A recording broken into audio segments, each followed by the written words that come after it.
Hello there, my name is Triple S, and in this video I'm going to point-by-point review and analyse Season 2 Episode 1 of the Fallout TV show. Let's begin. Point number 1. The first thing of note is that the opening credits, which used to be displayed on a Vault TV in Season 1, has now switched to being displayed on the screen of a Securitron, which obviously makes sense since this season is going to be heavily connected to New Vegas and Mr. House. Point number 2. Despite this episode being titled The Innovator, after the opening credits, we see instead the phrase, "the man who knew." This could possibly be a reference to The Man Who Knew Too Much and any of the many pieces of media that goes by that name. Out of all of them though, I want to focus on the 1956 Alfred Hitchcock film as it bears some similarities to elements of this show. Specifically that in this movie the son of Ben and Joe McKenna is kidnapped and his name is Henry or Hank McKenna. Sounds a lot like Hank McClane being kidnapped in Season 1 to me. Another interpretation could be that the phrase "the man who knew"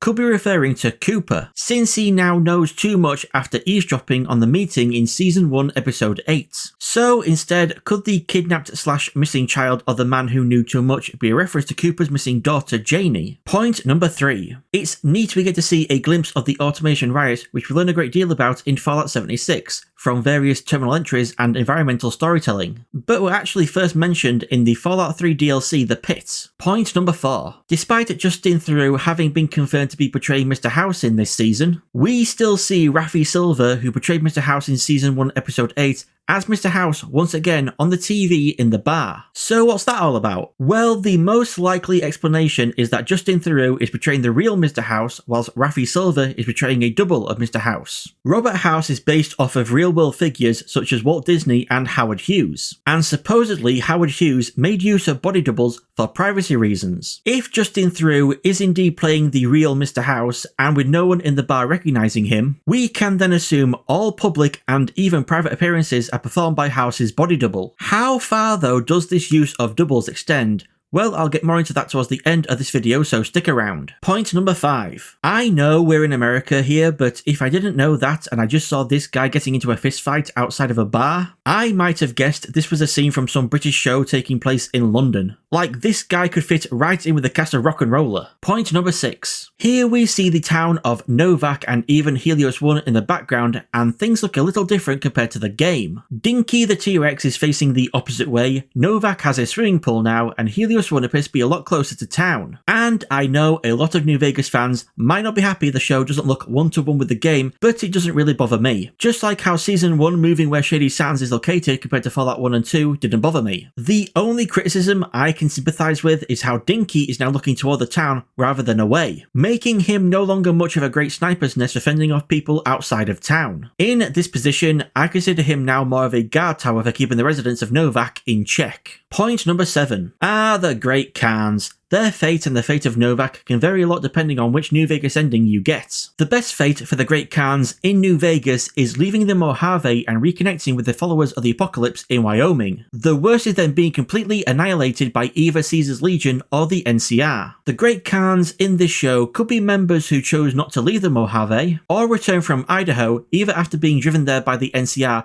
or voluntarily going there to try and rebuild, or have returned from the reservations the NCR forced them to relocate to since the NCR is no longer as strong as it once was. No matter what ending you get though, this show takes place about 15 years after the end of New Vegas, so plenty of time for stuff to change between now and then. And who knows, maybe here we see the actual end of the Great Khans at the hands of Lucy and Cooper. Point number 8. The plan Lucy and Cooper come up with for her to turn him in for a bounty, then to free him by shooting the rope of the noose and escaping with the caps, is a reference to the 1966 movie The Good, the Bad and the Ugly, where characters Bounty Hunter Blondie, the good, and Tuoko, the ugly, do the exact same thing multiple times. Also, this is not the first time the show has referenced the good, the bad, and the ugly. With the interaction between Adam and Cooper in Season 1 Episode 7 being very similar to that of the characters of Stevens and Angel Eyes, the bad. Point number 9. It's awesome we get to see a car nuke exploding and Cooper reverse pickpocketing a grenade just like in the games. Accompanied by the song Big Iron, all New Vegas fans will recognise from the various radio stations from that game. Point number 10. Interesting that Cooper uses a leaking fusion core, probably the same one he grabbed at Griffith Observatory, to heal his neck wound. I guess it won't affect much him turning feral so long as he keeps taking the anti-feral drug. Point number 11. With knowing the house at this meeting is most likely a body double, could this mean the shadowy figure Barb looks at is the real Robert House? Also, later Moldava suggests to Cooper that when the bombs drop, it will be because House pushed the button.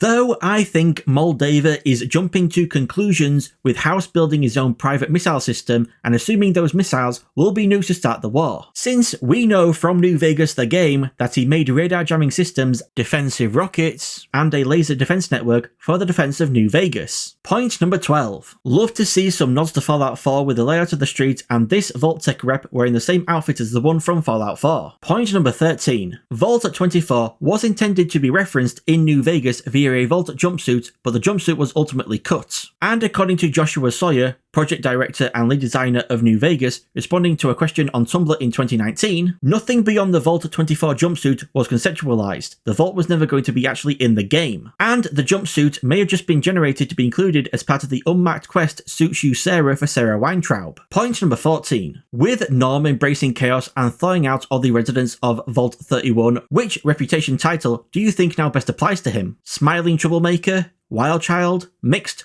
What do you guys think? Point number 15. The mind control experiment of Vault 24 to turn people into communists bears similarities to the experiments conducted at Camp Liberty in Fallout 76. The experiment at Camp Liberty was called Operation Sleeping Giants, and the turning of people into communists was done just to see if it could be done so that a defense could be made against it if it turned out China was in fact brainwashing people into becoming communists. The experiment backfired though when the Great War broke out, leaving people who believed they were communists as communists, thus creating the very issue the experiment was created to prevent. And of course, Fallout was no stranger to mind control before Fallout 76, with the Mesmatron and the Enclave's Deathclaw domestication units from Fallout 3 as prime examples. Point number 16. This is, excuse me, a damn fine cup of coffee. Point number 17. Lots of interesting things to note with who Hank is talking to and what he says over the radio. Most likely Hank is talking to Robert House based on what he says, implying the person he's talking to isn't a part of Vault-Tec, that they plan for all possible contingencies just like House says he does in New Vegas, and that Hank will pick up where they left off with the mind control tech. House's mind control tech. At first it seems like Hank is showing a lot of respect for House, correcting the implication that House might not still be alive, but contradictorily, at the end, says House will be begging him for help. Also with Hank saying he's reporting for duty and mentioning a promotion, it has me wondering if Hank has never really worked for Vault-Tec, that he's a double agent and has been working for House this entire time. Or maybe after the meeting in Season 1 Episode 8, he was employed by both Vault-Tec and House, who were cooperating with each other. That could explain why the mind control tech was being tested by House at the beginning, but it's now being worked on and miniaturized in a Vault-Tec facility now. In any case, what could Hank be planning to do with this mind control tech? Is he just using it to get the attention and cooperation of Mr. House? Or could he actually be intending to use it? As Bud says to Nom, Reclamation Day will come when there's no one left on the surface who will disagree with them. So is Hank planning to use the mind control tech to take control of everyone on the surface, thus removing any disagreements? I wonder as well if the mind control tech could help to explain Mr. House still being alive if indeed he is. Whether you end up killing him or not in New Vegas, what if the wrinkled old man in the pod was never actually Mr. House? What if that was yet another body double being mind controlled by House from somewhere else? I mean, Hank contacts House via global comms and calls Vegas House's old stomping grounds. Hank knows a lot about the surface world. Surely he would have known House was still in New Vegas. So maybe when the Great War broke out, the real House wasn't in New Vegas and Hank knows this. Maybe he was in a different, safer location,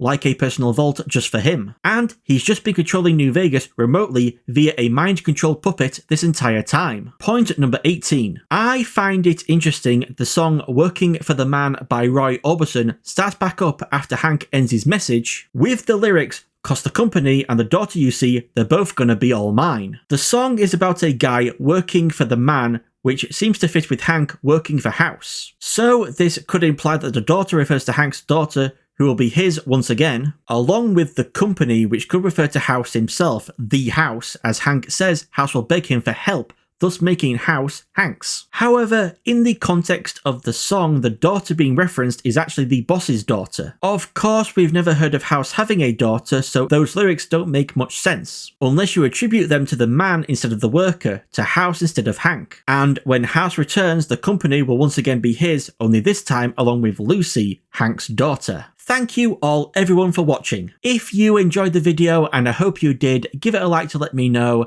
and if you want to see more then make sure to subscribe. Thank you all so much again for watching. I've been Triple S, you've all been amazing, and I shall see you all in the next video.